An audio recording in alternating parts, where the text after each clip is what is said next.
In this video, I will demonstrate how to use your webcam within your visualizer software. Simply go to your picture-in-picture mode. Select your webcam, and that will automatically open up your webcam within your visualizer software.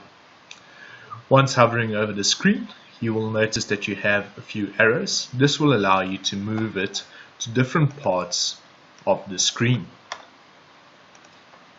You have a plus sign, which will be able to enlarge that image, the minus to make it smaller, and the little cross to actually close it off. I'll just reopen it by going back and clicking on my webcam. This would be typically when recording a lesson where you want the lecturer present within that recording.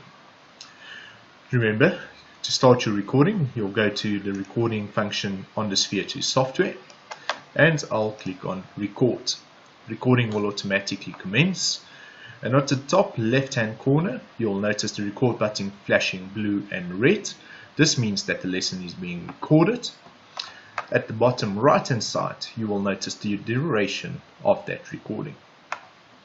When I start my lesson, I just once again have some white printed paper which I'm going to write on, and as an example I would just say 9 times 12 equals. I'll go to my calculator to demonstrate that you can actually bring in any physical object once again, and I'll say 9 times 12 equals 108, so 108. Once you are done with your lesson, simply go back to your record button. Just click on the record button, which will automatically stop that video, which enables it and is ready for upload to like a learner management system or to a social media platform.